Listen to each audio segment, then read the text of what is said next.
Hey, ladies and gentlemen, welcome to the first podcast of 2022. My name is Dale Calvert. I appreciate each and every one of you that listen to this podcast and provide me feedback on a weekly or monthly basis. Whenever you do, whatever you share with me, it's appreciated more than you know. If you have comments, feedback, you can always go over to MLMhelp.com and then the top left-hand corner, click on Ask Dale, and you can record any question that you have. I will respond. To those of you that listen on YouTube every week, you can leave your comments, questions below. I always try to reply to those. Or you can send me an email always at mlmsuccesspodcast@gmail.com. And you guys know I try to respond to each and every one of those the very best that I can. You know, life is full of yins and yangs, and I'm the type of person that really is the opposite of what most people perceive. I am beyond private. I'm an introvert. I like to be with myself. I am to myself. My immediate family and a few close friends mean everything to me, and I just want to support those people the very best that I can. I mean, that's the priority of my life, and I'm not outgoing. I'm not an extrovert. I don't get energy from people.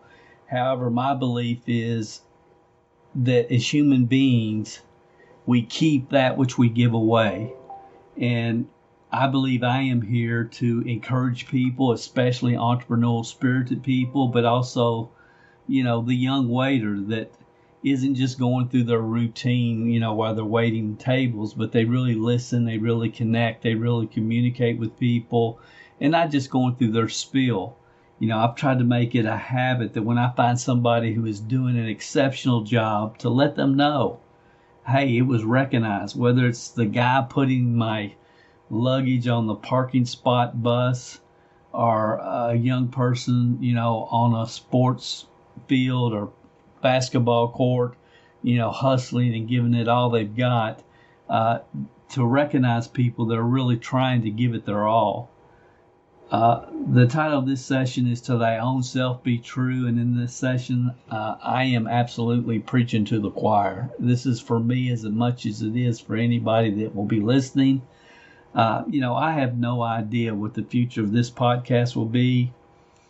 I sincerely don't. It's something that I've been in a constant debate with myself about. And at this point, I thought that I would, and I'd hoped that I'd have some clear direction about it, but I just don't.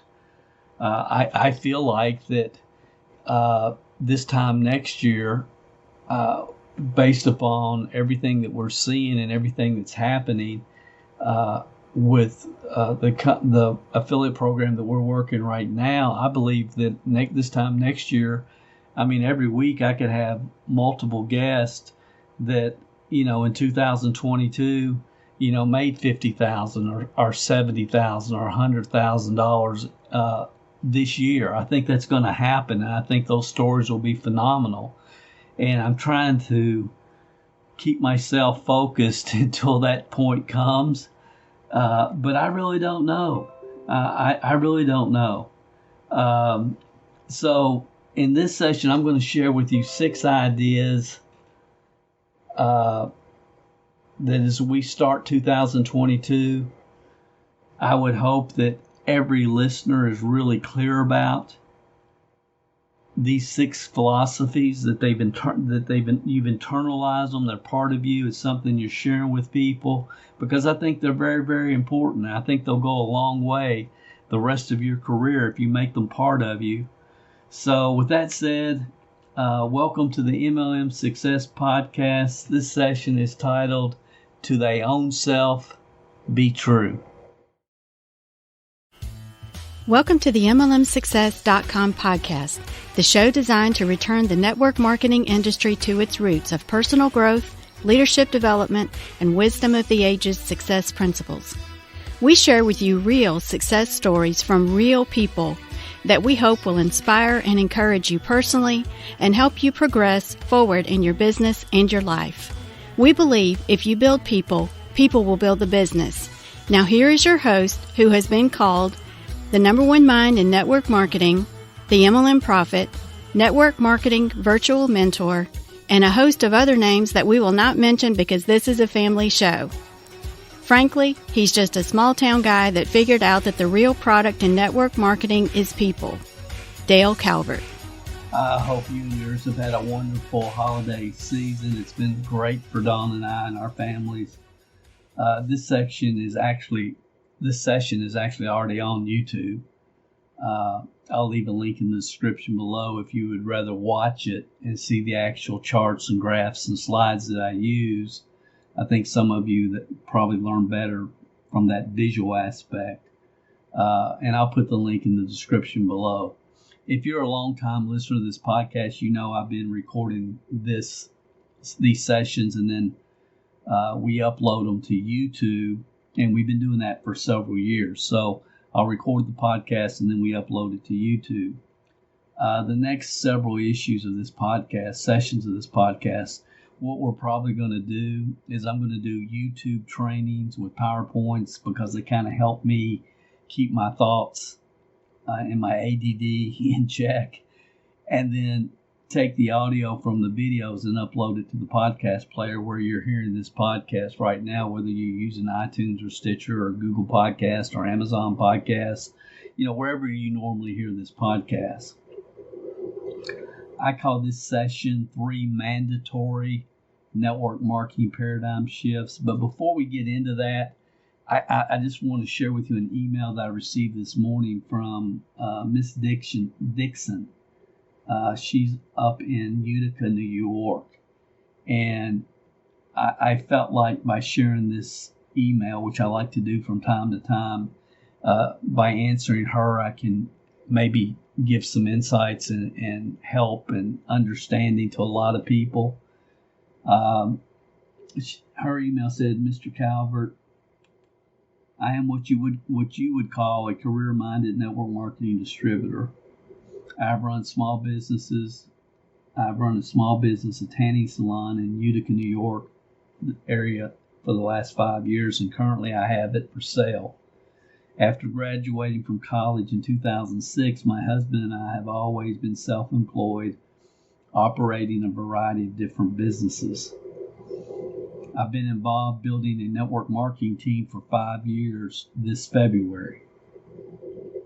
I had a lot of success when I started because I got so excited about the passive income potential the network marketing business model can provide. However, soon after I joined, I ended up following my upline with a lot of other people to another company. And honestly, it kind of took the wind out of my sails. I found out later from one of their top people that they left because of a bridge money deal the company had offered them. I didn't understand what that really meant until after hearing you talk about it in one of your no fluff network marketing podcast sessions. Anyway, the company has gone out of business. My upline and their team have moved on to another company that offers overpriced Me Too products. Nothing about this program makes sense to me, so I'm kind of in limbo right now. I found your podcast about 7 months ago. It was clear to me after the first time I heard you that you are someone that understands team building and how real business operates. I've been driving my kids crazy listening to you constantly, but I feel like I'm starting to get a clearer picture of what the sequential, systematic approach to team building is that you speak about. And I'm not sure if she's been listening to the No Fluff because she referenced that earlier, or if she's listening to the MLM Success podcast. So note to self, Dale, make sure you let her know that the response is at MLM Success. Continuing, I am starting to understand that I have many more deeply hidden, self-limiting beliefs than I would care to admit. Most people do. And growth, real growth happens when you can be true to yourself and and understand that maybe there's some neuroplasticity in your brain that needs to be changed, and that you have to develop confidence and remove fear. So good for you. Anyway, so if you had two pieces of advice for someone like me, what would it be? And that was the email I received from Miss Dixon up in the Utica, New York area. So this is my response, and again, I hope this will speak to many of you. And I said, Miss Dixon, in my email response, I said I would reply on this podcast because honestly, I think many more people in this profession are in similar situations, and hopefully my response to you would speak to many other listeners. And now, just note to self again, but I'm thinking that she's probably been listening not to this podcast, but to the No Fluff. But anyway, I'll make sure that I clarify that. And it really doesn't matter because the response will be the same, and I'll make sure she hears it here. So, hi, Miss Dixon. So, number one, to give yourself a chance to win, you've got to understand that this business sincerely is built between your ears. Self-limiting beliefs must be eliminated if you can ever expect to achieve your full upside potential with the network marketing business model. Now, that's not absolutely true when you're dealing with other businesses. You can be pretty negative, but if you can cook a mean hamburger and you know how to promote your restaurant, you can sell a lot of hamburgers, no matter how negative you are. But in network marketing, your real product is people, and for you to help other people really dig deep and achieve what's the potential they have within themselves, you have to learn how to dig deep within yourself. You've got to learn how to put the mask on yourself first, in airplane terms. Before you try to help somebody else, you have to help yourself. And the network marketing industry is full of people that really just want to help a lot of people, but they have not figured out how to build their own team yet. And it's ridiculous, but it's true. Build your team. So the wisdom of the ages truth is you have to eliminate self-limiting beliefs. And most people don't want to accept, that fact. They would just rather believe that there's a training course they can buy or a coaching program they can invest in that would provide them all the answers. But that's just not the case. So my first suggestion would be to understand that programming your mind for success in network marketing is necessary. So as soon as you get off this podcast session, here's what I would do. I would get out a notepad and I would go over to programmingyourmind.com and watch the entire workshop, because it's going to be taken down when the new year gets here, so you don't have much time left. And watch that entire workshop with a notepad in your hand. And I'll put the link in the description.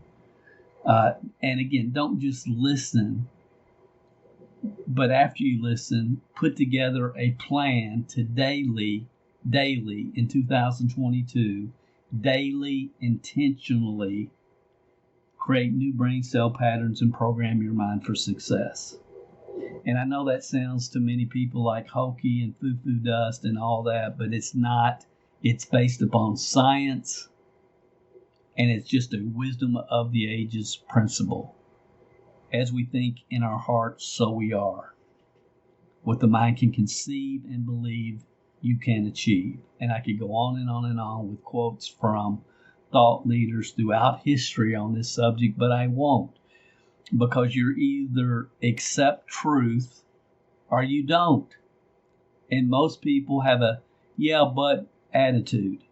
Yeah, I understand that what the mind can conceive and believe you can achieve. Yeah, but Dale, yeah, but this, yeah, but that. Yep, no, that doesn't say, there's nothing about yeah, buts here. You either accept it and implement it and move forward, or you don't.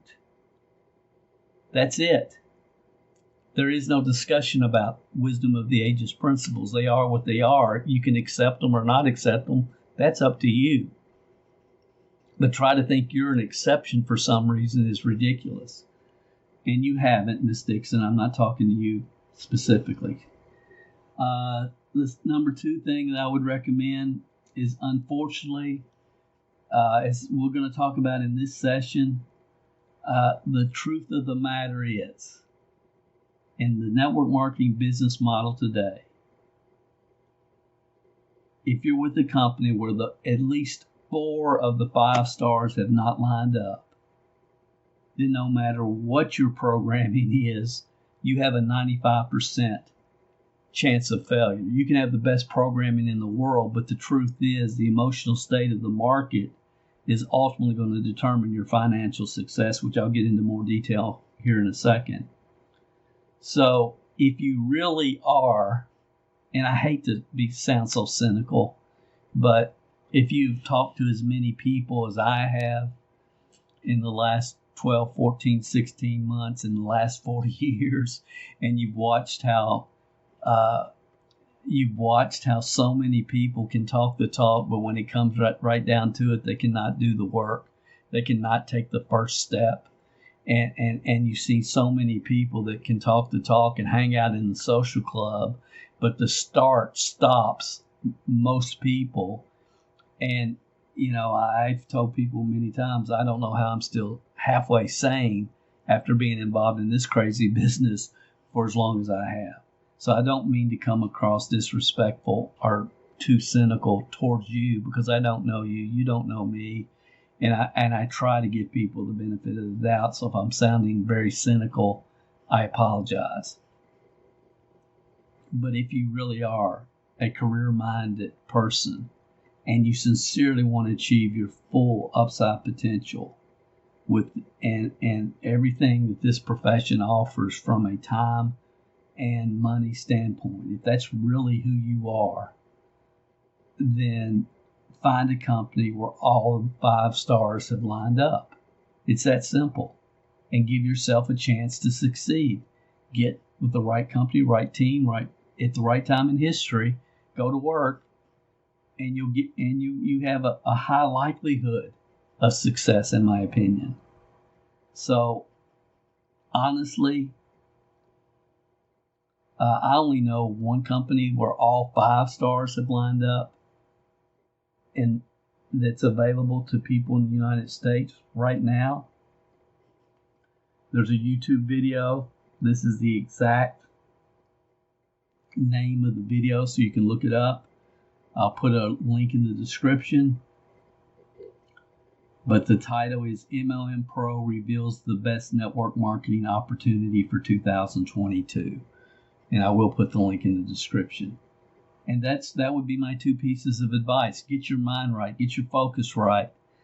Get your mind right. Get your focus right. Believe in yourself. Reprogram your mind, and then get involved with a 5-star company that gives you the opportunity to maximize your success and put you in a situation where, if you will do the work and you do it consistently, that your likelihood of success is higher than any other situation that you would be in this profession. And without question, the lifestyle that this industry offers is beyond any other that I have seen, any other business niche ever in the world. There's just no business niche in the world that can provide people the time and the money to enjoy it, and not next month, and not in a year, and not in, it's a 3 to 5 year game plan. But if you're with the right company at the right time in history, that there will be people that we work with this year. Let me just end with this, and then we'll get into the 3 paradigm shifts. There will be people that we will work with this year who will go from zero to a six-figure income this year in 2022. Zero. No team, no customers. Start from scratch. That will be with this. That will go from zero to $100,000 income this year. I believe that with everything within me. Well, Dale, how could you say that? That doesn't happen today in network marketing. Somebody told me yesterday that, Christmas Day, well, I'm emailing this person. That doesn't happen. It's impossible. You can't do that. And it's like, it will happen. Watch it. Watch it. You can sit back and you can go out there and make it happen. And the way you do that intelligently is with the company where the 5 stars have lined up. And you get your head right and you go to work. You get with the right team who have the right systems in place and you implement the systems. You copy and paste. And watch it happen. So you can watch it happen, you can make it happen, or you can wonder what happened. But for many of you listening to this, 2022 can be your year. But not if you continue to do what you've always done the way you've always done it. As my buddy Einstein said, that's the definition of insanity. So it's all comes down to making quality decisions, the best decisions you can make based upon the facts you have at the time that you make those decisions. All right, let's get into this session. Again, everything that you're going to hear from this point on is available on YouTube. I'll put the link to that as well. But let's listen, and I'm going to share with you the 3 mandatory paradigm shifts that team leaders must have going into 2022. Unfortunately, most people never really find their gift, find their groove, get into their rhythm. Most people live their life as followers. There's 2 types of leaders in this world. Those with position power, and those with personal power. And if you look closely, you're going to see this very clearly in every organization and every business model on the planet. And position power people simply have a title. And it may be they're the foreman, or they're the manager, the owner, the CEO. They're a senior vice president or a founder. And as far as the network marketing world is concerned, they're a triple diamond ambassador with a cherry on top or whatever. And honestly, for me personally, titles mean nothing. Titles that I've personally had over the years in different organizations we've been involved with mean zilch. It means zero. And titles that others have mean nothing to me, one way or the other. At absolutely zero. And I have no respect for almost all business titles, especially those related to network marketing. We all know today network marketing is full of people with a leadership title who are not leaders. They're simply people that have mastered various tactics, good and bad tactics, to gather followers. And as you've heard me say 1,000 times, real leaders develop other leaders. And again, that's a quote from Brian Tracy. Real leaders develop other leaders. So when I stop and think about it, probably sports is the only place where I have respect for a title. I mean, if a baseball player is an all-star baseball player, that says something. A basketball player or football players, all SEC, all Southeastern Conference, or if they're on the basketball team and their second team, all Southeastern Conference or whatever, or they're a World Series champion in baseball or even a Hall of Famer, that means something to me only because they got it done on the field, on the court. They got it done on the field or on the court. They've had success if they have those type of titles. Does that make sense? I mean, I can't tell you how many senior VPs I've met in various companies over the years, in and outside of network marketing, that had these titles simply because their mama or their daddy knew somebody or was the owner, and not because of their own personal performance on the field, in the marketplace, getting it done. And don't get me wrong, a leadership title in network marketing is a very good indication of work ethic, but not of leadership abilities.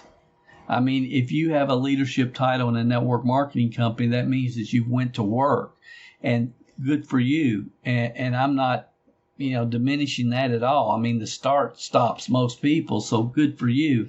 You've achieved a rank or 2 or 3 in your company. That's a sign of work ethic. It's not a sign of leadership abilities. Real leaders have personal power. And I'm not talking about the ability to blow smoke up somebody's pant leg and tell them what they want to hear so you can convince them to buy, what they want you to buy, or do something that they don't want to do. That's not what I'm talking about when I say personal power. People with personal power really understand and really care about people. They understand that you can have anything in life you want if you help enough other people get what they want. They focus on impact, making a positive impact on other people and nothing else. That's their legacy, is helping and supporting, sincerely focused on helping and supporting other people. The University of Kentucky this weekend just retired Tubby Smith, former basketball coach. Tubby Smith's jersey, they hung it in Rupp Arena. Tubby was with Kentucky 10 years, 5 SEC championships, 5 SEC tournament championships, took Kentucky to the Elite Eight a couple of times, won a national championship with the University of Kentucky. And it was, I listened to the ceremonies, throughout this weekend, and they were talking to a lot of former players. And every single one of them said the exact same thing. Said he was a great coach. He helped Kentucky win a lot of games. He averaged 22 wins a year, the 10 years that he was with Kentucky. But every one of them said it was what he taught me about being a human being, about how to treat people off the court, really made the biggest impression for them. It wasn't on the basketball court. It was off the court as a human being and seeing how he treated people. And somebody said it didn't matter if they were the biggest booster in the state of Kentucky or somebody, serving him in a restaurant. He treated people with respect and dignity and tried to provide value for all human beings on the planet. I mean, that was really the theme when people were talking about Tubby this weekend. So I understand myself better than I have in the past.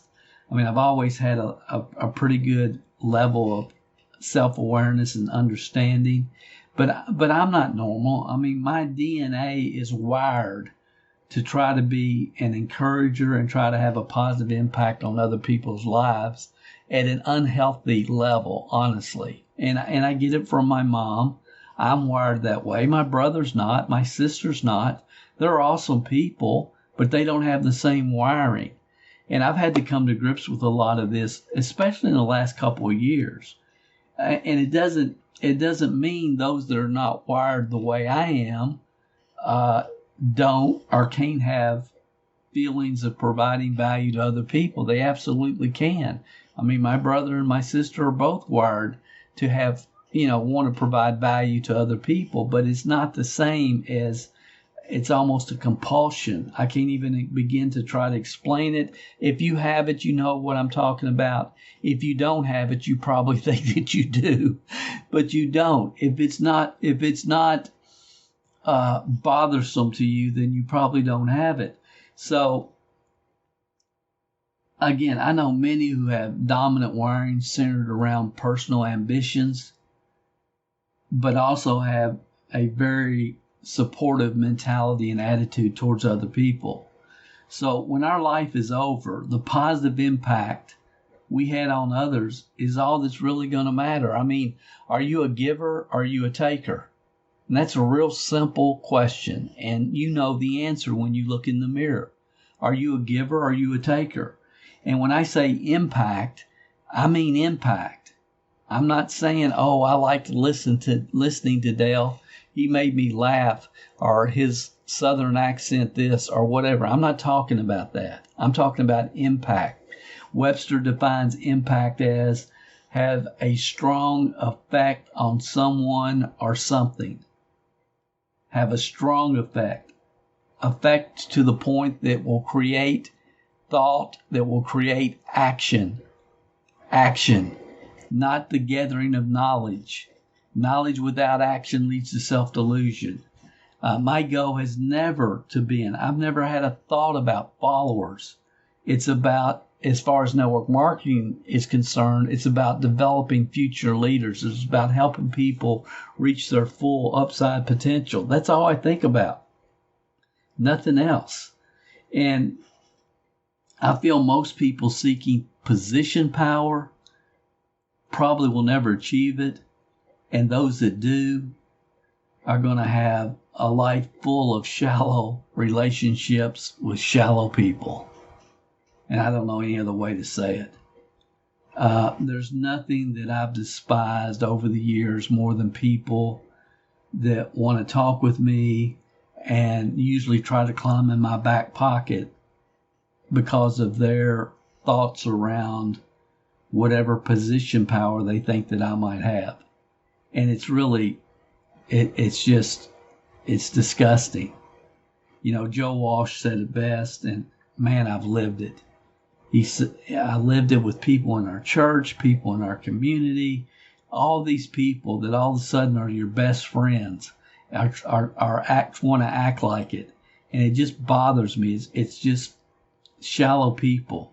But as Joe Walsh said, it's tough to handle this fortune and fame. Everybody's so different. I haven't changed. So my advice, provide value to others, expecting nothing in return. I can't say that strongly enough. Expecting nothing in return. Anything that anybody does, anything that you get from anybody is a bonus. Nobody owes you a thing. I don't want to owe anybody anything, and I don't want anybody feeling like they owe me anything. I don't owe anybody anything. I don't care how they feel. I don't. And you know, I've had mentors in my life that really don't know what they did for me. And if they did know what they've meant to me in my life, I mean, I can never repay them. I could never repay my dad. Never. I could never repay Jim Burke.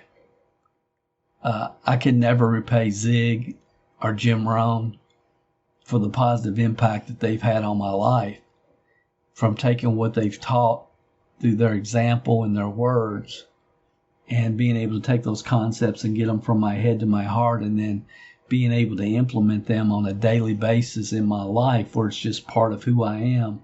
I can never repay them. So look in the mirror. The only person you want to owe is the one staring you back in the mirror. And to that person, you must be true. And y'all have heard me say on this podcast, and people have given me grief about it because I've said many times, and I mean it, I don't give a flying flip what anybody thinks. I don't care what my relatives think. I don't care what Dawn thinks, my wife. I don't care what my mama thinks. I don't care what anybody thinks. I've got to be true to the person staring me back in the mirror. And I believe in the concept. I'm going to take care of me for you, and you take care of you for me. And if everybody lives that way and treats people the way they want to be treated, this world will be a whole lot better place. No question about it, for all of us. You know, there are a lot of,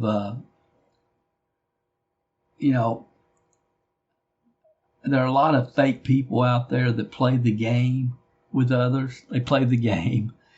They come across like they care and are best friends, but it's from a personal gain standpoint.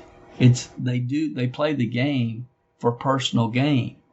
For personal gain. They play the game for personal gain. That's pretty cool. That could be a meme. They play the game for personal gain. And I think the slang term used by the anti-MLMers is they love bomb people in their business, and they continue to love bomb people as long as they stay on auto ship. And I don't know about you, but I can't think of anything more draining than try to build a business that way.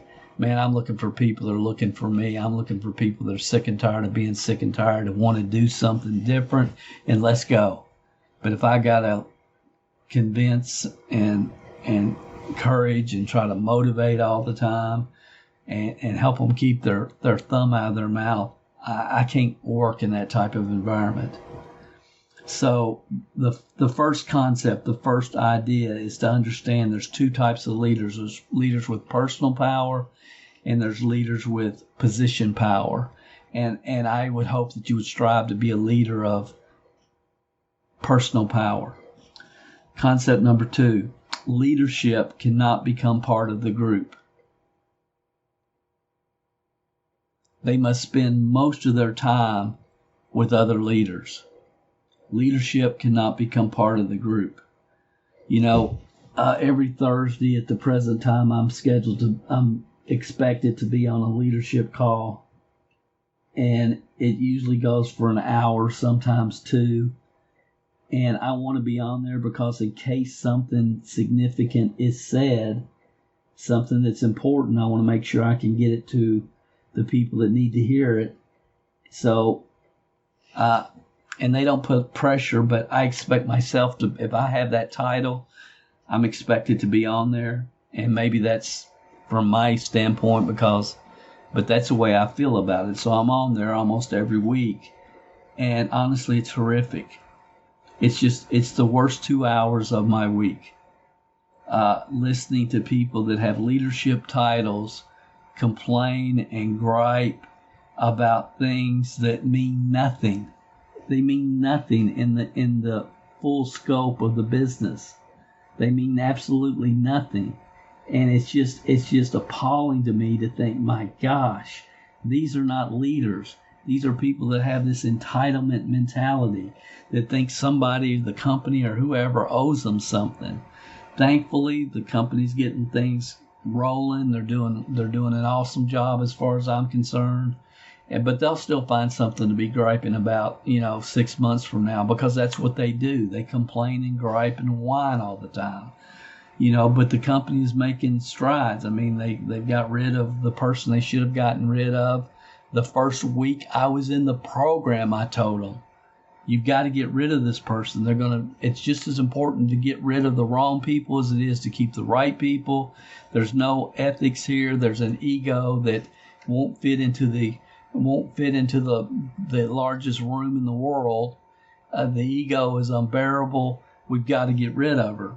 Finally, they have, but it took them too long, in my opinion. But at least they're moving in that direction. But it's not leaders, and leadership cannot become part of the group.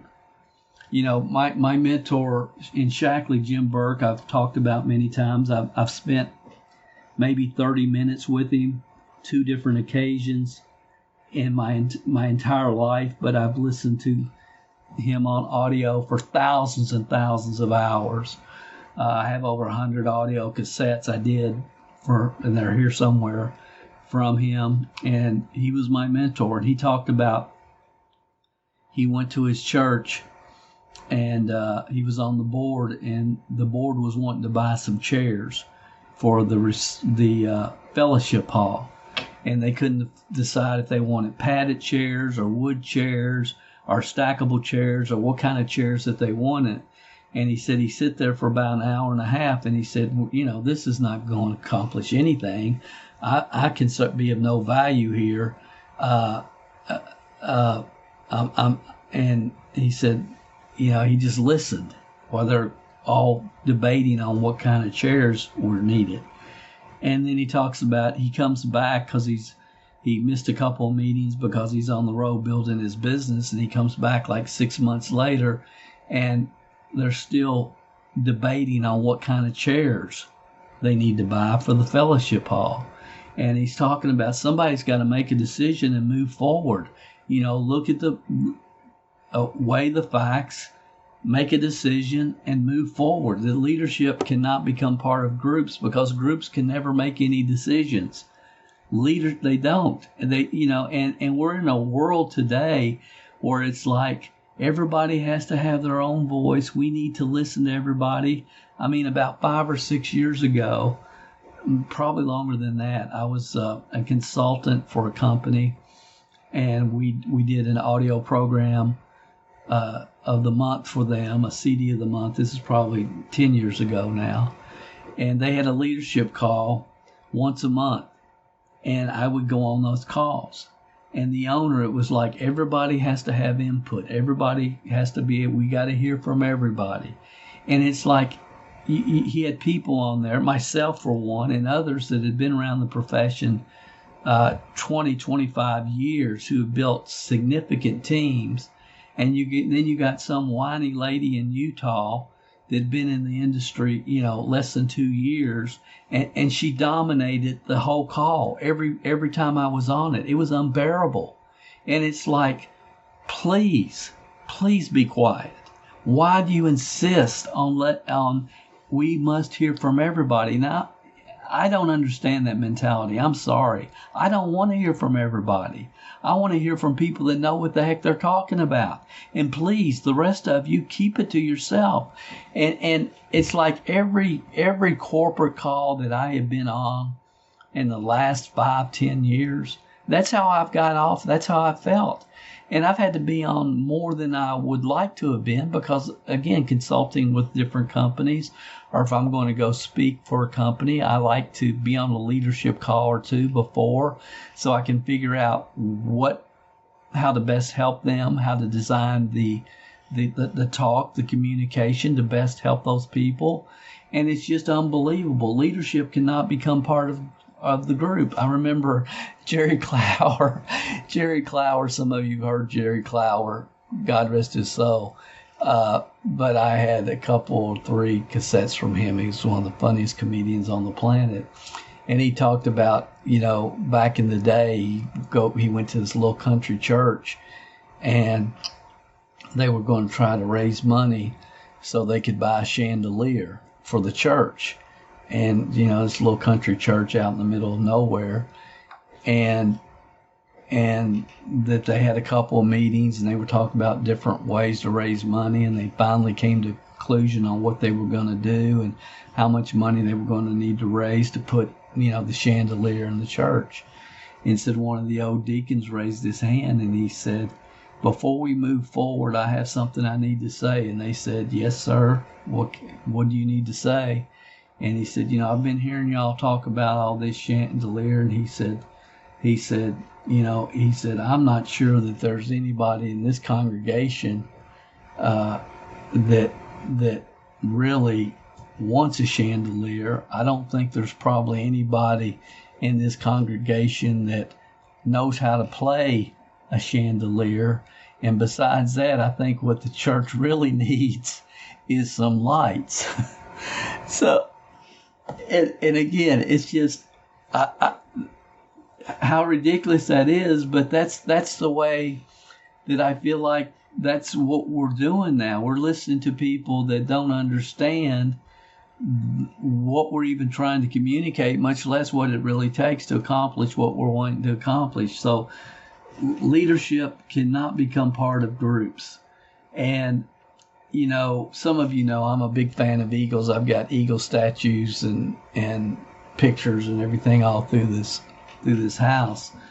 And people have given me eagles over the years, and I've got them displayed everywhere I can display them. And I love eagles. And the thing about eagles is, and y'all probably heard this, but eagles don't flock.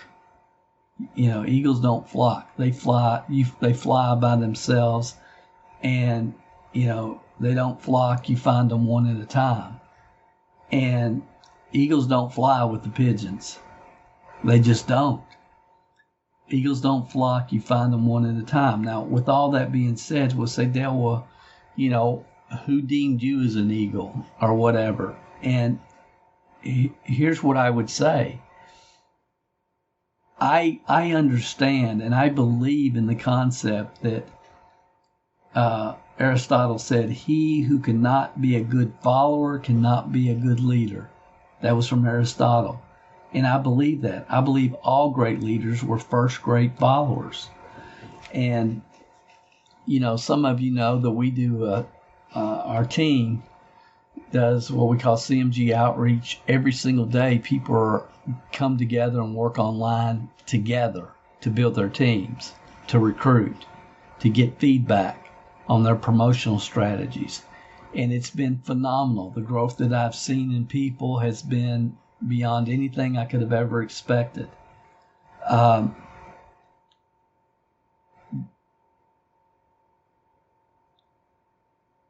And it's attracted that whole outreach program that we run every single day. We have people on our team that are running these every single day, and it's attracting the right people. It's attracting the leaders, the future leaders, because the pigeons don't hang around. The pigeons don't hang around. And it's been one of the best moves that we've ever made as far as training and developing the people, because it's on the job training. It's like, it's not teaching, go do this, go do this, go do this, and then people get off the webinar and they forgot what they were even told to go do, and they don't have the courage to do it on their own anyway.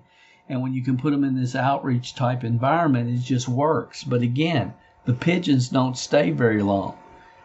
In the outreaches, all you have for the most part, 90% of the people are leaders and future leaders.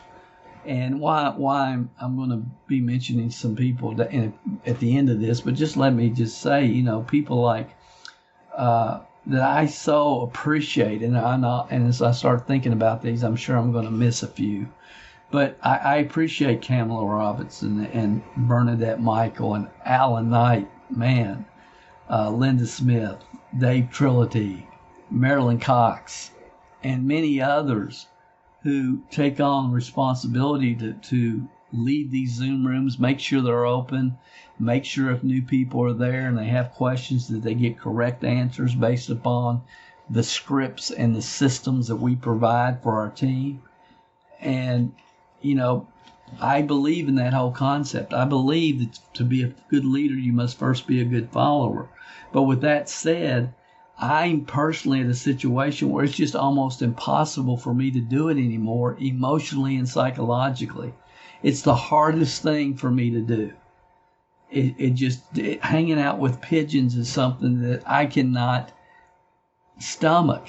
And especially pigeons that are supposed to be eagles. They're supposed to be leaders. So I can't spend the time with people that are caught in the Great American Box. And I've talked about, you probably may have seen the video I did years ago called The Great American Box. But I can't spend time there. I'll put a link in the description. But I want to spend time with people that are taking responsibility, understand, what the mind can conceive and believe they can achieve. They have conquered fear or are on their way to conquering fear. And I just don't want to hang around with a lot of pigeons. I just don't. And again, this is coming from a former pigeon. I was a pigeon, and that's okay. But I wasn't going to stay a pigeon. And I can handle pigeons that are trying to become eagles. That's cool. But pigeons that are just want to be a pigeon and make pigeon noises when they're around eagles all the time drives me crazy. So again, leadership cannot become part of the group. They must spend most of their time with other leaders. Concept number 3, leaders pivot. This is a point I never fully understood. It's probably the most important thing that I have really understood in the last 5 years, and then over the last year have figured out, especially in network marketing, the concept of a leader pivoting scares the person with a leadership title to death. Because there's a lot of people that have leadership titles in network marketing, and their daily activity is just trying to hang on to their dwindling check.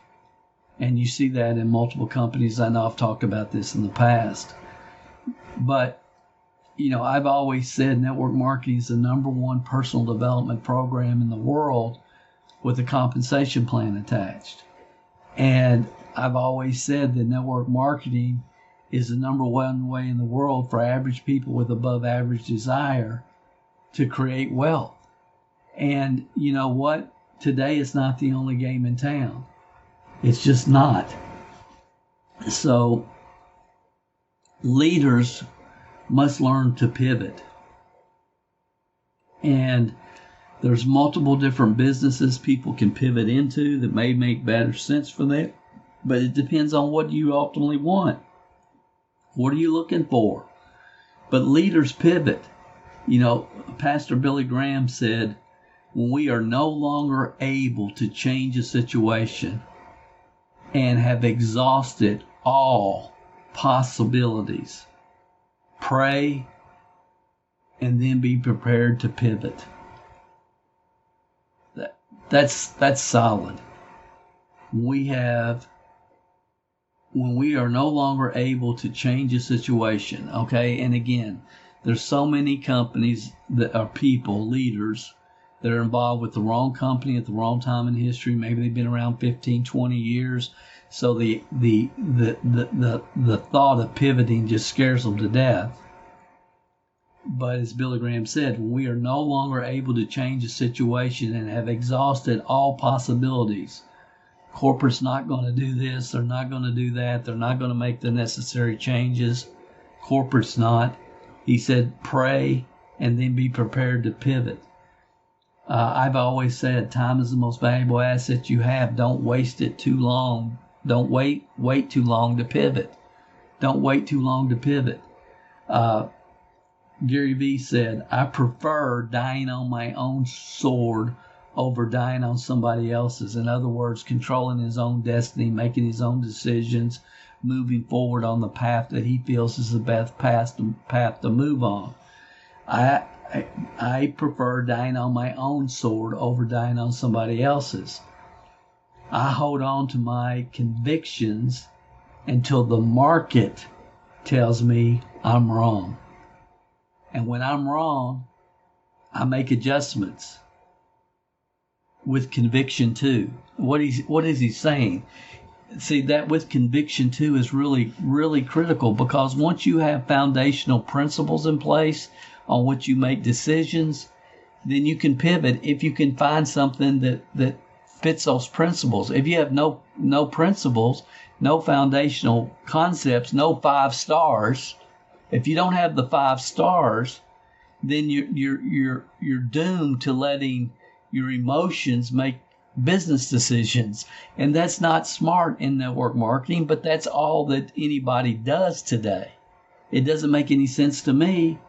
But what he's saying here is if the 5 stars line up and then something happens you hadn't anticipated, and the market tells you, not your personal feelings, but the market tells you there's no psychological attraction or to whatever you're doing, then you have to find something else. And when you find something else and you make that pivot, you have just as much enthusiasm and conviction as you've ever had. Because why? It's a principle-based decision. And again, I get into not that much detail, but I cover that in great detail in the 5 stars video. I'll link that as well. And then Grant Cardone says, I pivot. A pivot is a change in strategy without a change in vision. Pivot is a change in strategy without a change in vision. So regardless of what you think about Grant Cardone, he's not my favorite person to listen to. So regardless of what you think about him, that's solid. A pivot is a change in strategy without a change in vision. So, I've been stuck in this network marketing, traditional network marketing world for many, many years. I mean, looking back, it's like when I retired when I was 39, I should have never went and spoke at that first conference that I was invited to, because I did, and I made over $50,000 in a weekend speaking at a conference. And then it's like, how when somebody else calls and wants you to come and speak, it's like, how do you not do that? And so, again, I've said many times, it's the greatest personal development program in the world. And you know what? If you have the right mentorship, it really is. If you have the wrong mentorship, you're going to go down paths that you will never be able to recover from. More than likely, it takes a very unique person to be able to recover, because you should never get down the road too far with the wrong mentorship. If you're the right person, if you're a solid human being, and they're telling you things that do not make any sense, and may work for 3% of the population, but it's not going to work for 97%. Like, you must have a blog and blog 3 times every day, or whatever they're telling you to do, and it's not going to work for 97% of the people, and you continue to stay in that culture and that environment. Guess what? That's on you. That's on you. You made the decision to stay there, knowing you didn't trust your gut. So if you're with the right people and the right team and the right culture, it's the greatest personal development program in the world. It's the best business model in the world to help average people with above average desire create wealth. And it is. And I've said for many years, that's it. It's the best opportunity in the world to help average people with above average desire create wealth. And we talked about in an article over at MLM Success, we talked about, it's called, I can't remember, something about the 20 hours to competency or something like that, and how you can become competent in about 20 focused hours. And if you look at network marketing, you look at the launch process, about 20 hours you can get competent with that. There's only 4 things. The retail to recruit, 20 focused hours, you can get competent there. Creating leads, you take any lead method, any lead generating method, within about 3 hours, you can learn how to do anything, because the follow-up's all going to be the same anyway. But you can learn the new lead generation strategy in about 3 or 4 hours on average. Some may take a little bit longer if you're learning safe list or, paid traffic exchanges or whatever that we teach, as you guys know, many of you know. Then it may take a little bit longer to master, but you can get there in about 20 hours. So in network marketing, the average person with above average desire can create financial independence with network marketing. And I think it's better than Etsy or eBay or Amazon FBA or Shopify drop shipping, and the list goes on and on and on and on. I think it's a much better business model for multiple reasons. Multiple reasons I'm not going to get into now. And I will say, if you have a little bit above average intelligence or ability to learn, then, in my opinion, today, based upon my study the last 30, 40 days, 45 days or so, and again, this is not for the average, below average person. It's you gotta have some. You gotta be pretty intelligent, and you've gotta know how to learn. You've got to understand how to study and how to learn, and understand the sequentials of any business model. What is the sequential process? You can't attempt to learn algebra before you learn math. But what am I saying? I'm saying that it's definitely would be in the cryptocurrency space right now, based upon what I've seen. And there's a lot of scams there, without question. You can lose a lot of money real quick. But if you take the time to really get self-educated, the wealth that can be created there, I think is going to be pretty obvious for more and more people as time goes on. So I've come to grips with the fact that the MLM network marketing business model that I know and believe in and what it's become today is polar opposites. I love building businesses. I love building teams more. And I'm very aware that, I've got a time right now at this time and place in history for the next 12 to 18 months to get that done. And then I might not ever have that chance again, because I will never attempt to build a team ever the rest of my life if all 5 of the stars have not lined up. So that concept is leaders pivot, and it may come to a point in the future where the only pivot that you will have available to you that will make any sense will be outside of the network marketing profession. Because if you pivot to a company that has 2 or 3 of the stars lined up and not all 5, your chances for failure is astronomical. Next concept. Leaders understand they're not the issue. It's not about them. You've heard me say this 1,000 times. 1,000 times. If you want to be successful, your long-term income is in direct proportion to the number of leaders that are developed on your team. It's about developing the new homegrown leaders on your team. That's how you're going to become successful. It's not by finding leaders, it's by developing them systematically and sequentially. And it's like, if I ask you guys, if I said, what does it take to be successful? And you would say, well, you have to work, you have to have a good work ethic, yeah. You have to set goals, yeah.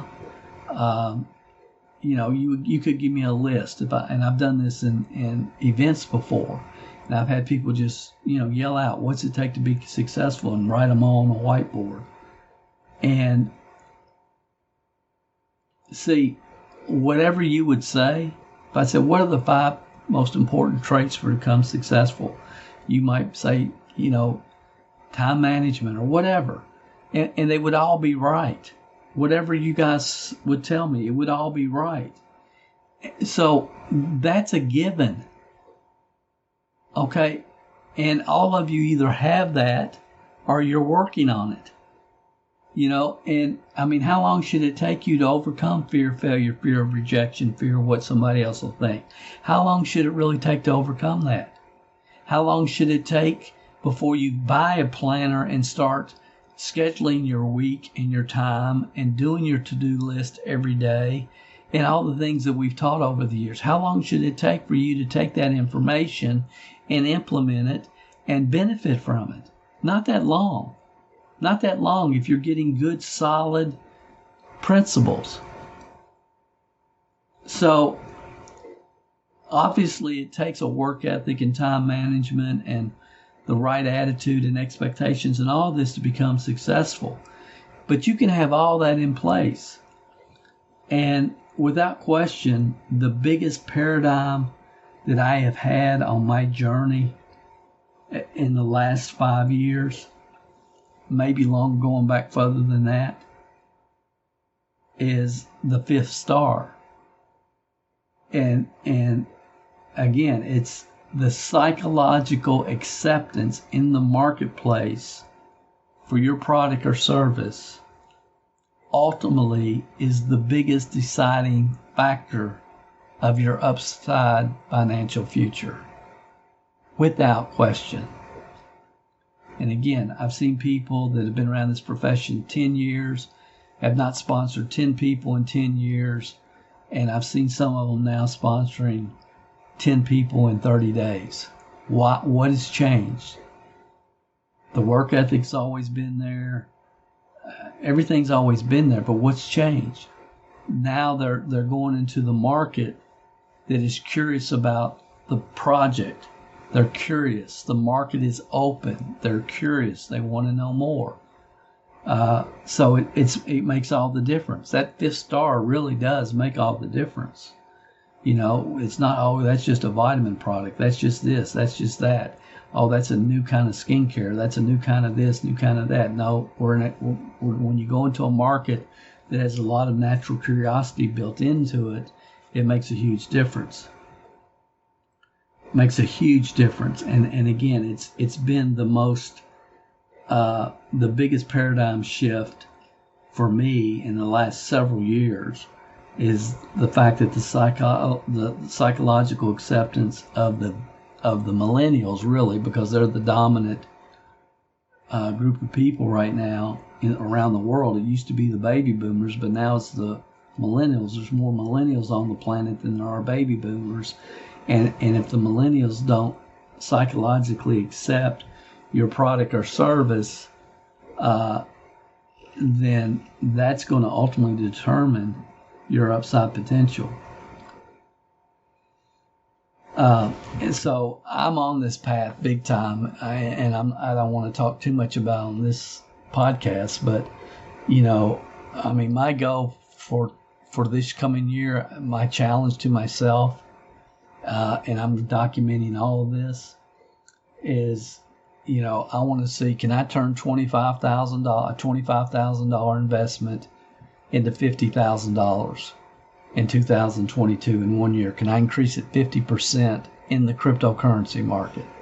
And again, there's many different plays, many different avenues. I'm not just talking about buying Bitcoin and holding it. There's a whole lot of strategies, a whole lot of different things you can do within this market.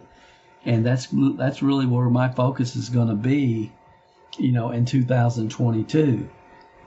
Can you turn 25,000 to 50, 75,000? Could you turn it into 100,000? What could happen in 12 months with the proper direction, proper play within the crypto markets, or multiple plays, and what can be done? And if you guys do have an interest, I'm going to be documenting some of it, not most of it, but some of it, over on a new website we have. You can go check it out if you want. It's cmgcrypto.com. Next concept, leaders focus. They understand time is the most valuable asset they will ever have, and they don't waste it. Time management, as Jim Rohn said, is the best kept secret of the rich. So leaders focus. Focus is the most important word. It's the most important entrepreneurial trait from this point in history moving forward, without question. And for those of you like me that have entrepreneurial ADD and ADD in real life, it can be a challenge. So I don't get out of bed ever until I'm ready to win that day. To that day's already been won in my mind, from a time management standpoint, from a project to get done standpoint, and I go to work and we produce a lot. But I'm determined to win that day before my foot hits the ground. So focus is the most important in understanding and valuing time. This has been one of the best years of my life from an awakening standpoint. I don't know another way to say that. What happens in life, guys, and some of you haven't experienced this, but you will. You're going to wake up one day soon and you realize, hey, half the people on the planet are younger than I am. And, that happens for some people when they get about 35 or 40. It didn't happen. I didn't really have that realization for probably till I was in my 50s, before it just really dawned on me, my gosh. And, COVID, having COVID and getting wiped out like that and not being able to get out of bed for 2 weeks, was probably a really, really good thing for me, because it made me reevaluate a lot of things and really think about a lot of things, and it was probably really good for me. And at this point, I realize, Dale, it's not going to be too many years from now when you're going to be feeble.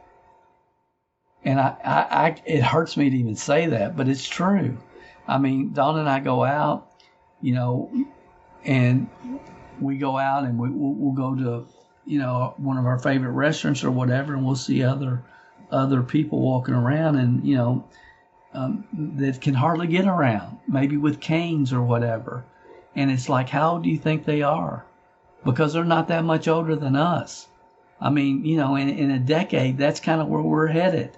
And I don't like thinking about that. I don't. I tell Dawn all the time, I'm going to die 85 when I'm 85, and I'm going to be speaking on stage when it happens. And she don't like me talking about that, but that's just what I say. But it's like, come on. We don't have that much time. Time's the most valuable asset that we have, and most people waste it away on whatever they can find for entertainment and escapism. Entertainment and escapism. And that's just the world in which we live. So, leaders focus, and they understand that time is the most valuable asset that they have. Next concept, and this is something that has been a real awakening for me this year.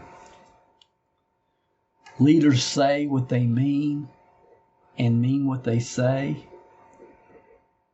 and they form their opinions not based upon their emotions, but based upon documented facts. Leaders say what they mean and mean what they say, and base their opinions not upon their emotions, but upon documented facts. This has been beyond shocking for me this year to see people that when I communicate with them through email or through on the phone, and they seem like they're very credible, solid people, and they're going to do this and they're going to do that, and they're going to be here and they're going to be there, and then they disappear. It's like, how does that happen? Is it because I get distracted with, I don't know. It's like in the last year, there's one guy in particular that I know that joined me a year ago, was all focused, determined, got his 50 pin, which is the first kind of hurdle, for lack of a better term. Got his 50 pin and then disappeared for like 3 months, and then was back on the horse, never really addressed where he went, why, what happened. And so I don't know if it's personal, if it's business, was there a death in the family? I don't know. But people are always welcome back. And he came back, and again for about a month, and then he's gone again for 2 or 3 months. And he's been back and forth 4 times this year, and he's gone now. Will he come back? I don't know. But see, that's kind of just shocking to me. See, I can't imagine doing that with somebody with like many of you know, I've personally made a shift this year, 2022. This is going to be a different year for me. I'm going to be doing a lot of things I've never done before. And I'm in a different place. And my focus as far as team building is in a different place. But I told both of my upline what's going on, where my mind is, where my heart is, and what I'm doing and why I'm doing it. And I can't imagine making that type of shift without doing that. And maybe it's just me, but I have been amazed at the people that want to emotionally defend that which is undefendable. And people that will tell you one thing and do something else. And people that will disappear and not let you know, hey, did they die? Did they enter the witness protection program? I mean, what happened to these people? And I've seen it this year in the last 12 months at a level like I've never experienced it. But over the last 15, 20 years, it's like I've talked to so many people that say, Dale, I was with you back in NII, and I wish I'd stayed plugged into what you had going on over the years. Or Dale, I started listening to your podcast 3 or 4 years ago, and I joined your training club, and then, I got sucked into starting a blog or joining MLSP or PLSP or AK, well, whatever it is, it doesn't matter. And I got I started trying to do videos and all this other stuff, and I wasted so much time. And now I'm back with you, and I'm going to stay focused on wisdom of the ages, fundamentals, and building it on a solid rock foundation. I've had those conversations for 15, 20 years, and that's not what I'm talking about here. I'm talking about people that I don't know what it is, but it's like, I just want to encourage you, if you want to be a leader in this profession, whether people understand or agree is not even the issue. I read many years ago, don't try to explain yourself. Your friends don't need an explanation, and your enemies aren't going to believe you anyway.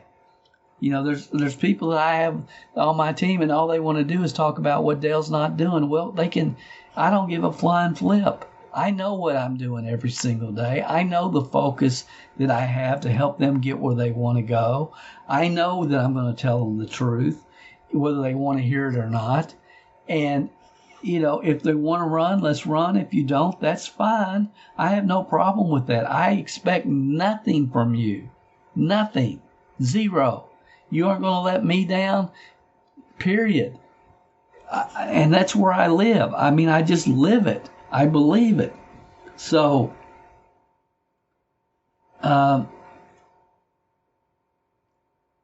mean what you say what you mean, and make decisions based upon not your emotions, but documented facts. I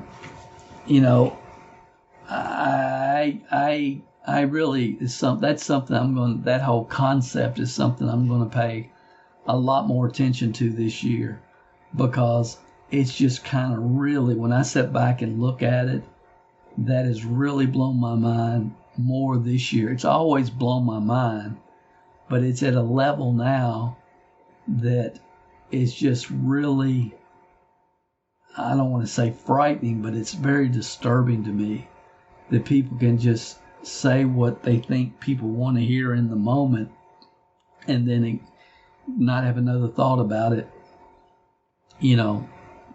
a day or two later. So I've really been shocked.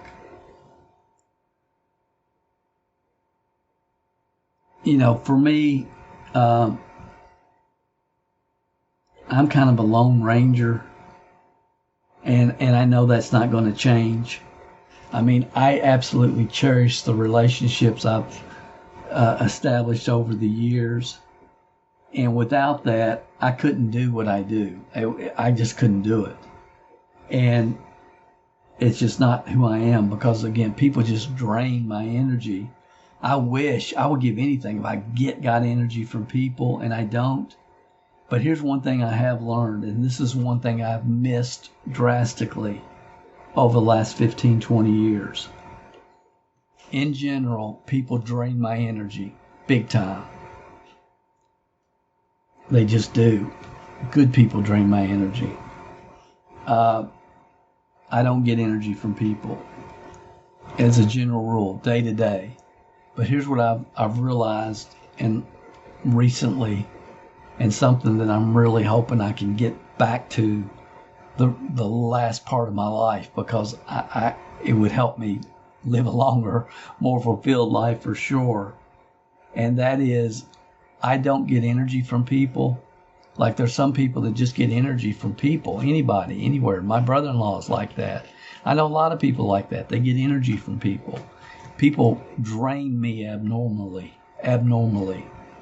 But I also have realized I get more energy than most people do from the right people. The right people give me energy. And I don't know what my total definition is of the right people. Probably people that I've been in the foxhole with that I can now delegate to. But there's a lot more to it than that. And I have been at times in my life surrounded by the right people. People that they just got it. They understood. We're on, and I miss that. And I miss that at a level that, if I had that at the level that I need to have it, there's probably nothing that would benefit me more, honestly. Nothing that would benefit me more than being around the right people that have, come down the road together. But that's going to take time no matter what we do or how we do it, because that's just the way it's set up. You can't shortcut it. Some things you just can't. It's just a natural progression.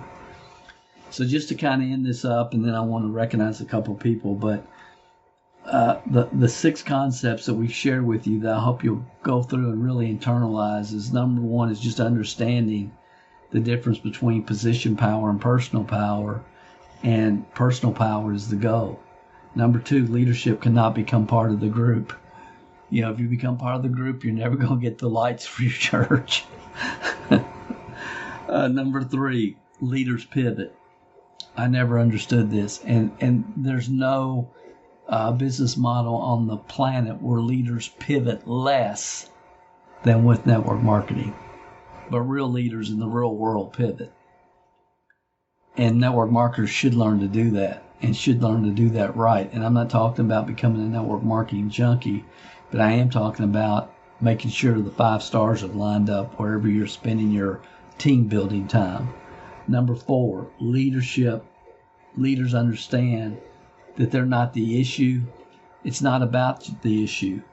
If you don't have that 5th star, if the psychological acceptance of the millennials in the marketplace, that's ultimately going to determine your upside financial future in whatever business model you're in. Number 5, we live in a world full of distractions and entertainment, and leaders focus and understand time management.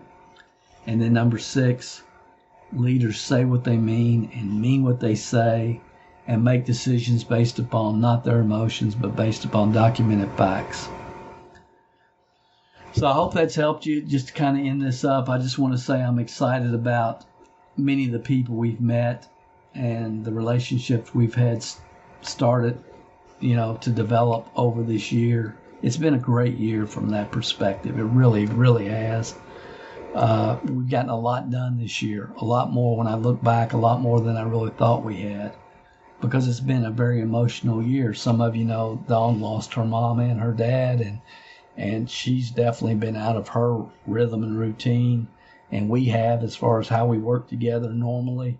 So it's been difficult from that standpoint, but I've been able to spend quite a bit of time in Kentucky. We're going to spend some time in Florida here in January or February. We haven't decided yet when, because we've got an incentive trip that we have won, and the company can't get together on, we've had 7 different times when we were supposed to be going, so they still haven't figured that out. Until they do, we can't figure out what we're going to do in January or February, but we're going to get away for a while.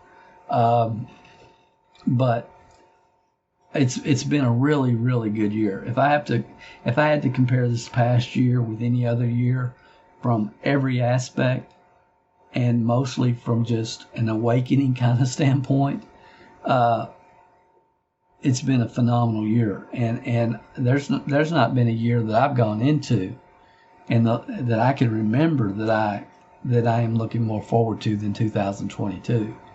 So it's been a really good year. A lot of people that we've met, really good, solid people, so that we've started developing relationships with this year. And some people that come in your life for a moment. They're there for a moment in time, and then they're gone.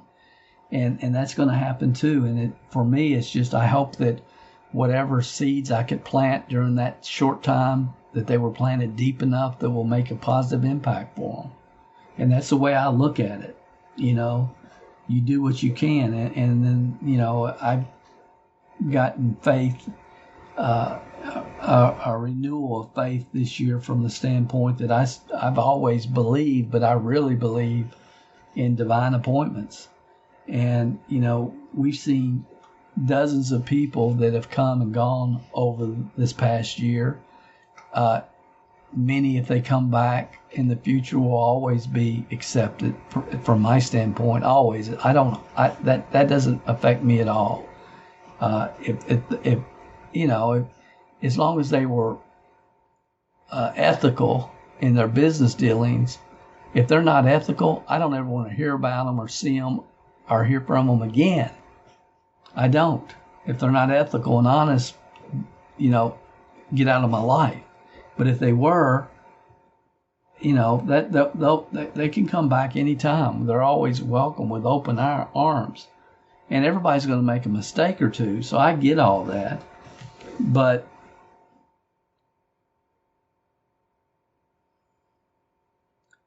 some, tell me, I hear from people like this year, I've heard from people say, Dale, I've been listening to your podcast for 3 years. I've never communicated with them. I never knew they were out there. They never left any type of feedback that I saw. But I've had conversations with people that say, Dale, I've been listening to your podcast for 3 or 4 years, or I was on your NII team back in the day, or I'm a member of your program in your Mind for Success. I saw you speak at a convention somewhere. I bought your Confessions of a Network Marketing Millionaire 25 years ago when it was released on VHS. Had a lot of really interesting, fascinating conversations along those lines this year. And all of you that listen to this podcast, I say quite often that I so appreciate you listening, and I appreciate your feedback because I depend upon it. And I do. The way I'm made up, your feedback means more to me than I could ever tell you. So just to kind of end this up, I just want to say thank you to a lot of people, and I know I'm going to miss people. And I should have probably taken some time and written this down, and I didn't. But all of you that participate in the CMG Outreach Zooms and our facilitators there, greatly appreciate what you do there and the support you provide other team members, and it means a lot. All of our support staff people, Anna, Scott, Brandon, and all of our outsourcers. So appreciate those people for helping us. This year's been really good because I've met people like either through the internet, through online, through talking on Zoom, or through email, but people like Carlos and Jewel and Ernest, 3 young men, 18, 20 years old. And to think about, man, for me, it's like, I can't imagine being that age, 18, 19, 20 years old, and to be able to come into a culture like we provide for them. I'm so thankful that they're with us, and I think there's going to be a lot more people that age over the years that will enter this culture and see what I think. Like one of them told me last week, he said, Dale, I finally realized, he said, I've heard you say this a lot, but it never really connected with me. But when you said you started as a 20-year-old snot-nosed kid that didn't know anything, and he said, because I look at you from your what's happened to you over your journey here, and sometimes it's easy to forget that you, like you say, that live in a 600 square foot house, driving a beat up Chevette, and forget your story. So I appreciate those 3 guys. And then, of course, Tony Shoup and I reconnecting this year has been a blessing for me more than he'll ever know, because Tony, for me, is an example of what the right culture can mean for people like Jules and Carlos and Ernest. The right culture, because he's a living example of it. We worked together for 2 or 3 years, 4 years when he was real young. I had gone through some major challenges, car wreck, but got totally 100% plugged in, bought the whole concept, bought the whole idea. And then when I left that company, he ended up doing other things and has had a very successful career in sales and marketing, taking what he learned in those 2 or 3 years and applying them to different businesses and niches. And every time I see Tony, it's an encouragement for me just to see him on the Zooms more than he knows. And I know he has been for a lot of people on our team as well, that he's I hear a lot of people talking about how Tony helped, and he's very appreciated. And I think about people like Scott Alexander, father of 4 children, and Philip in Arizona, and Christina and Maryland, millennials that are solid people and are getting better and still have to deal with a lot of things that maybe that you would hope that they wouldn't have to, but they're solid, and there's a foundation on which something of significance can be built. I mean, I see all 3 of them as just phenomenal leaders moving forward in the future. Phenomenal, and they've been a great part of our team. And I hate to start mentioning names because, again, I know I'm forgetting people, but I think Tom Terabasco over in Chicago and Kurt out in California, and I think about Kurt and Tom, and I think they kind of keep me on the ball with questions. But I've seen the shift the pendulum kind of swing for both of these guys, where I believe that the personal growth that they both experienced just in a year, and where I can see them going down the road. I mean, those 2 guys, I mean, they're not spring chickens. And so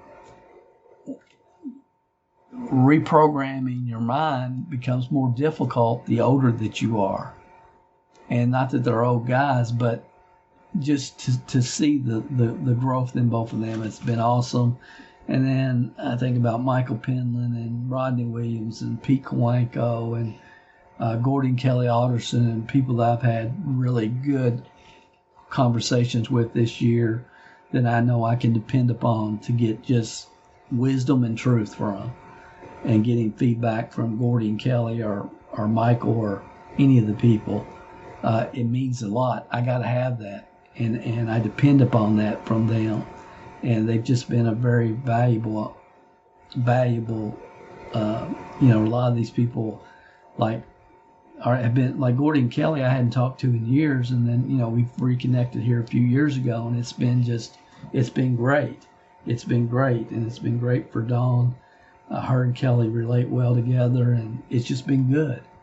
And then I think about people like Bernadette and Shane Rogers and Viola, people that I can depend upon. Anytime a video hits YouTube, they're going to get feedback on it. And that means a lot for multiple reasons. And I don't think I can do a post on any social media anywhere where Viola's not going to not just give a thumbs up, but she's going to comment about it, or she's going to reference it in her post. And, seeing her she's in Australia. We've never met yet, but just seeing the sincere, value-focused place that she comes from, and then the support that she always gives me, whether it's intentional or not. And again, the same could be said about Shane and Bernadette as well, and I appreciate that. And I think about Shelley Giddings and taking up the responsibility for the book club, and doing a phenomenal job, facilitating that every week. And sometimes I get on there and it's like, guys, help her out here. Speak up. And overall, I think people do a really good job. But those of you that are on the book club, speak up, and appreciate her and what she's done. And then I think about Winnie. Winnie has helped us a lot, just keeping our Facebook pages updated with the latest information. It takes a lot off of us. And it's like a lot of times I'll go to put something in one of our Facebook pages, an update, and it's like, oh, Winnie's already done it.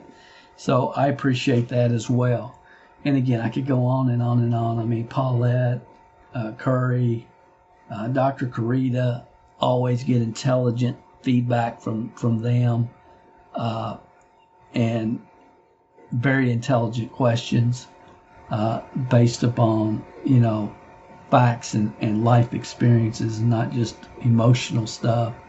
And I'm thinking about Martin Farr over in Australia, setting an example for so many people, 74 years old, getting replugged in. I saw this morning he changed his header on his Facebook page. And it's like, he's on almost every Zoom that we do, even though there's a major time change in Australia. And then, of course, Boris in Hungary. I can't say enough about him. I never will be able to. And the fact that we get to work together now, he's been a very loyal customer for many, many years over in Budapest, Hungary. And now to see what he's doing. And sometimes he'll get up at 3 or 4 in the morning to be on our live Zooms, and just his commitment to what we're doing and to Calvert Marketing Group and every project that we've ever been involved with and ever done. I appreciate his intelligence and his feedback, and I could go on and on and on. And I think one of the couples that probably don't realize this, but have meant more to me this year, as much to me as much as anybody, is Clyde and Kelly Stumbaugh. And they were confirmation to me that divine appointments still exist today. And awesome couple. Awesome couple that I can't wait to meet personally. I've never met, and I look forward to, but they're just solid. They're just solid people. They've had, I know a lot more about Clyde and his story than I do most of the people on our team. And I know he's going to touch the lives of many, many people. He already has. And again, the support that they provide and participation, I guarantee you right now, go on any network marketing Facebook group right now, and you're going to see some type of promotion from either Clyde or Kelly or both of them. They're workers.